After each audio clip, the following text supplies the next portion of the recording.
Hey there, night owls. Welcome back to the Midnight Narrator. I need you to stop whatever you're doing right now. Put down your phone, turn off the lights if you haven't already, because what I'm about to tell you isn't just a story, it's a warning. Last week, I got an email. No subject line, just an audio file and 3 words. This really happened. I almost deleted it. You wouldn't believe how many people send me true stories that are just creepypasta they found on Reddit. But something made me listen to that file. A woman's voice, shaking, terrified, recording herself in real time as it happened. Her name was Maya Reeves, and by the time you hear this, you'll understand why I haven't slept properly since I listened to her recording. Because here's the thing about getting into a stranger's car at 3 a.m.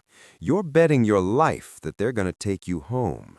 You're trusting that the person behind the wheel is just someone trying to make money, just another working person, just like you. But what if they've been waiting for you, specifically for you? What if they know your name, your schedule, where you work? What if they've been planning this moment for 3 years? How many of you have checked a driver's name and face before getting in? How many of you would notice if their eyes in the rearview mirror didn't match their profile picture? How many of you have ever looked at the door locks? Maya didn't. And when she finally did, when she reached for that handle and pulled, that's when she realized the doors had been welded shut from the inside. This is the recording she made, the last hour of Maya Reeves, or what she thought would be. Is this thing recording? Okay, My name is Maya Reeves. I am a nurse at St. Catherine's Hospital. It's 2:53 a.m. on November 16th. If anyone finds this, if anyone finds my phone, I don't know what to do. I don't know what to... Let me back up. Let me tell you how Maya got here. The shift had been hell. A 6-car pileup on the interstate, a stabbing victim who bled out in the OR, and a little girl, maybe 7 years old, who'd been shaken so hard by her stepfather that her brain was hemorrhaging. Maya had held that girl's hand while the doctors worked, whispering that everything would be okay. The girl died at 2:23 a.m. Maya stood in the break room afterward, still covered in that little girl's blood, and made a decision. She was done. After tonight, she'd hand in her notice, find a different career, something where she didn't watch children die. She just needed to get home first. Her phone was at 8% battery. The charging cable in her locker had finally given up the ghost that afternoon. 2 rideshare drivers had already canceled on her. Nobody wanted to drive in this weather for a $15 fare. That's when she saw it. A yellow cab, idling at the emergency entrance, headlights cutting through the rain. Maya hadn't called it, the hospital hadn't called it, but there it was, like it had been waiting. She should have wondered why. Should have asked herself what cab just sits outside a hospital at 3 a.m. in a thunderstorm, not parked in the taxi zone, engine running, windshield wipers going. Waiting. But she was so tired, so tired. She ran through the rain and yanked open the back door. The interior light didn't come on. "Jesus, you're soaked." The driver's voice was friendly, warm even. Get in. Where to?" Maya slid into the back seat, grateful to be out of the rain. Riverside Apartments, Building C. Do you know? I know it. $40, sound fair? It was highway robbery, but Maya didn't care anymore. Fine, yeah, let's go. The door closed. She heard the locks click. Standard safety feature, nothing weird about that. The cab pulled away from the hospital, and Maya finally looked up at the rearview mirror to see the driver's face. He was smiling at her. Not a friendly smile, not a professional smile. The kind of smile you see right before something very bad happens. "Long shift?" he asked. Yeah. Maya looked away, pulling out her phone. 6% battery now. She needed to stop looking at it, conserve power. What do you do at the hospital? I'm a nurse. Yeah? How long? Something in his tone made her skin crawl, too interested, too focused. Few years, she said vaguely, watching the streets pass by. They were heading the right direction, at least, down Mercy Boulevard, past the closed shopping center. Ever make any mistakes? Her head snapped up. What? At work, ever make mistakes? It's a tough job, right? High pressure, easy to mess up. Her mouth went dry. Sometimes everyone does. Yeah, he nodded slowly. Everyone does. But some mistakes are bigger than others, right? Some mistakes people don't come back from. The cab turned, not toward Riverside, the opposite direction. Hey, Maya said, leaning forward. You missed the... No, I didn't. His voice had changed, flat, cold. Maya grabbed the door handle and pulled. Nothing. She pulled again, harder, panic flooding her veins. The handle moved, but the door didn't budge, like it was glued shut. Child locks, the driver said, still smiling in the rearview mirror. Safety first, right? That's what you guys always say at the hospital. Safety first. Let me out. Maya's voice was steady, but her hands were shaking. Let me out right now or I'm calling the police. Go ahead. She looked down at her phone. 4% battery. No signal. We're in a dead zone, he said helpfully. Industrial district. Cell towers don't reach here. But don't worry. Where we're going, you won't need a phone. The cab accelerated. Maya tried the windows. Dead. She pounded on them, screaming, but the streets were empty. Abandoned warehouses, broken streetlights. Nobody to hear her. Please, she said. Please, I don't know what you think I did, but... You don't remember me. He adjusted the rearview mirror. Finally, she could see his whole face. 50s, gaunt, deep lines around his mouth, eyes that looked like they hadn't slept in years. And something else, something familiar. St. Catherine's Emergency Room, October 19th, 2022, 11:47 p.m. You were doing triage. No. Oh, God, no. There was a man, he continued, his voice still eerily calm, 56 years old, complaining of chest pains, shortness of breath, pain radiating down his left arm, classic heart attack symptoms. You know what you told him? Maya did remember. Suddenly, horribly, she remembered. The waiting room was packed, absolutely packed. Flu season at its peak, a multi-car accident, a potential meningitis case. They were at 200% capacity, people on gurneys in the hallways. She was a new nurse, barely 6 months out of school, and she'd been triaging alone because 2 nurses had called in sick. The man, she could see his face now, had been sweating, pale, clutching his chest, but his vitals were okay. Not great, but stable. And there were people coding in the ER, a child with a head injury, a woman hemorrhaging after childbirth. She made a choice. I told him it would be a few hours, Maya whispered. I told him to take some antacid and wait. 3 hours and 17 minutes. That's how long Thomas Patterson waited in your ER. Want to know what happened at the 3-hour and 17-minute mark? Maya closed her eyes. He had a massive coronary, fell right out of his chair. By the time someone noticed him on the floor, by the time they got him to a bed, his brain had been without oxygen for 4 minutes. 4 minutes, Maya. Do you know what 4 minutes without oxygen does to a brain? I'm sorry, Maya said, tears streaming down her face. I'm so sorry. I didn't know. He lived for 6 more days, completely brain dead, machine keeping his heart beating while we decided whether to pull the plug. My kids, his kids, they had to say goodbye to a vegetable, and then we had to watch him die anyway. The cab turned into what looked like an old factory complex, completely dark, completely deserted. My name is Richard Patterson, and I've been waiting 3 years for this moment. Richard put the car in park but left it running. The headlights illuminated a nightmare landscape. Broken concrete, rusted machinery, a building with no roof that looked like a bombed-out cathedral.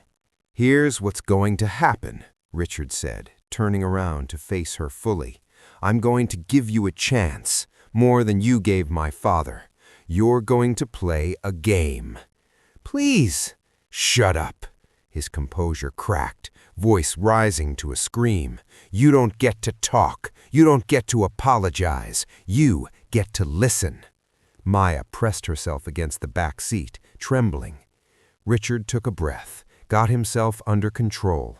When he spoke again, his voice was calm, terrifyingly calm. "The doors are welded shut. I spent 6 months modifying this cab. The windows don't open. There's no way out except through the trunk, and I control that from out here." He held up a key fob. "In 30 seconds, I'm going to pop the trunk. You're going to have exactly 10 seconds to get out before I close it again. Then you run. There's an exit to this complex, a gap in the fence on the east side. If you can find it and get through it before I catch you, you're free. I'll let you go." "You're insane." "Maybe, but I'm giving you more of a chance than you gave my father. He sat in that waiting room for 3 hours, Maya, in pain, scared, begging nurses to help him, and they all said the same thing you did, just a few more minutes." He reached for his door handle. "Wait!" Maya's mind was racing. Her phone was dead. The doors were sealed, but there had to be something, some way. 30 seconds, Richard said, starting now. He got out of the car. Maya heard his footsteps crunching on gravel as he walked to the back. She looked around desperately. The cab's interior was stripped down. No screens, no cameras, no emergency release. Wait. There, on the back of the driver's seat, a tear in the vinyl. She could see springs, metal framework. 20 seconds. Maya dug her fingers into the tear and pulled. The vinyl ripped further. She reached inside, feeling for anything she could use. Her fingers closed around something, a piece of spring metal, about 6 inches long, sharp on one end. 15 seconds. She pulled it free and hid it in her sleeve. 10 seconds. The trunk popped open with a click. Clock's ticking, Maya. She scrambled into the trunk space, squeezing through the gap. It was tight, barely big enough for a body. She could smell something in here, something horrible, bleach and copper and decay. Oh God, had there been others? 5, 4, 3. Maya tumbled out of the trunk onto wet gravel. The rain hit her like a slap. The cab's headlights only illuminated the area in front, and she was behind it now, in complete darkness. 2, 1. The trunk slammed shut. "Run, Maya, run!" She ran. The factory complex was a maze of death traps.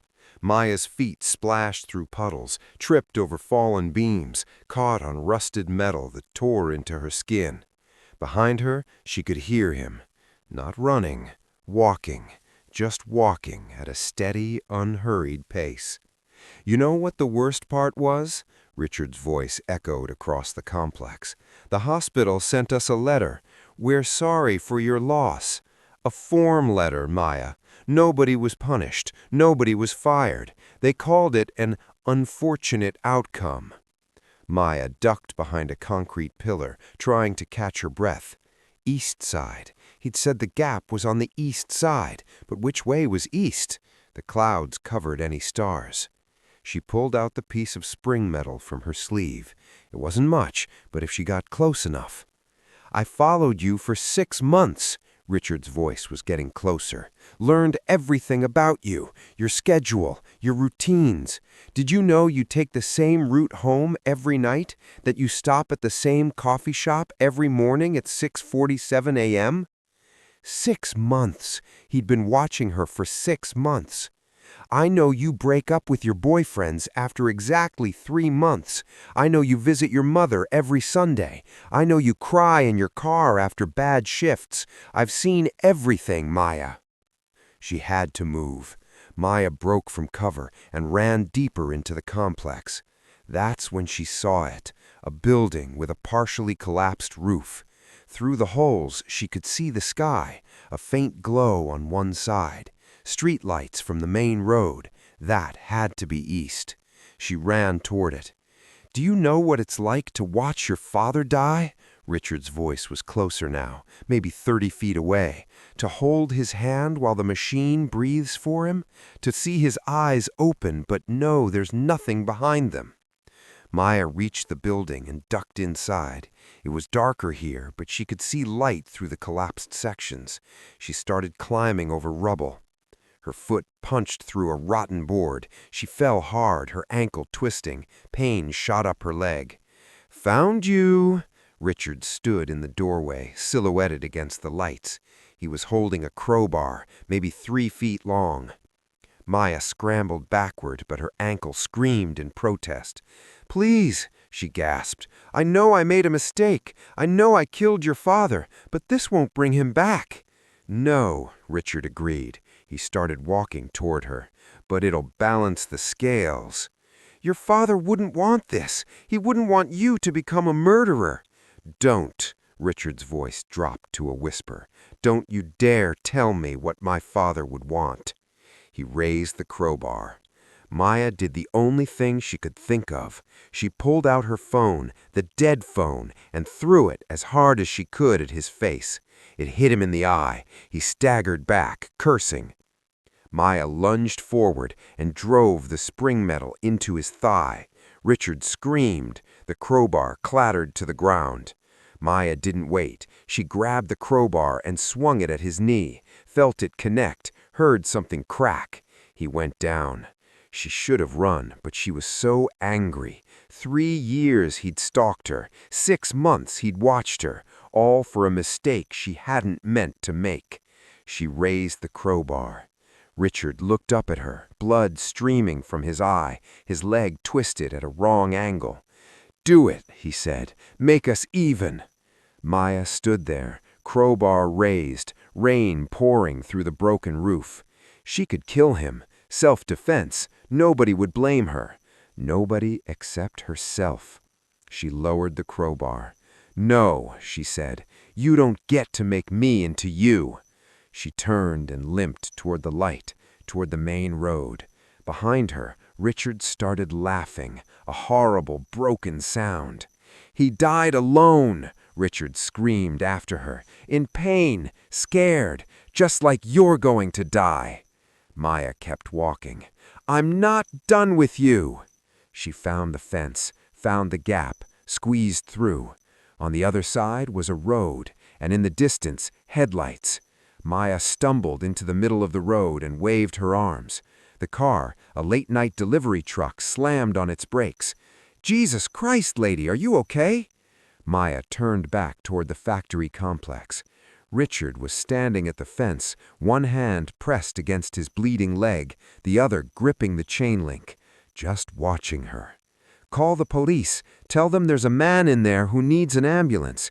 Tell them—" She paused, thinking about Richard Patterson and his father, about that night 3 years ago, about all the choices that had led to this moment. "Tell them," she said quietly, "that I'm sorry." Richard Patterson was arrested that night, charged with kidnapping, attempted murder, and, when they searched his cab, 2 counts of actual murder. They found bodies in that factory, 2 other nurses from St. Catherine's, women who'd been on shift the night Thomas Patterson died. Maya hadn't been his first victim. She would have been his third. He got life without parole. Maya testified at his trial, but she also wrote a letter to the judge about that night in October 2022, about being a new nurse, overwhelmed and undertrained. The judge read it into the record. It didn't change Richard's sentence, but it changed something else. St. Catherine's overhauled their triage protocols. hired more staff, installed better systems. They named it the Patterson Protocol. Too late for Thomas Patterson. Too late for the 2 nurses Richard killed. But maybe it would save the next person. Maya still works as a nurse. Different hospital now, different city. She changed her name, her number, everything. Started over.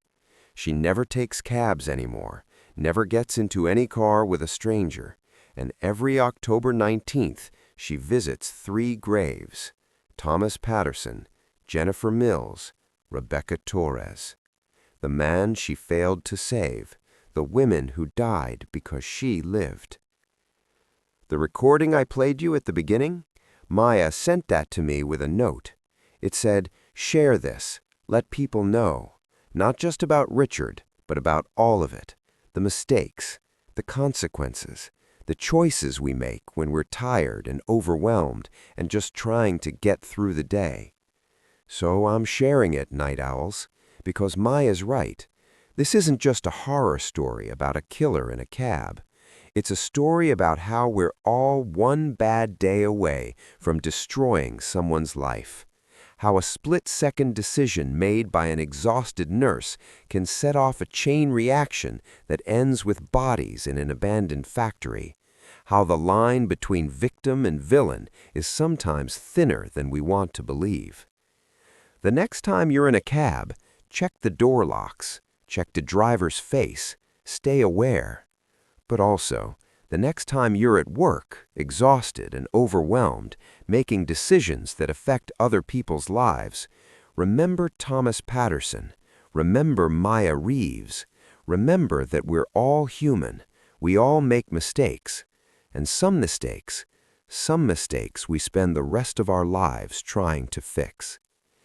This is the Midnight Narrator. Thanks for listening. And for God's sake, be careful out there.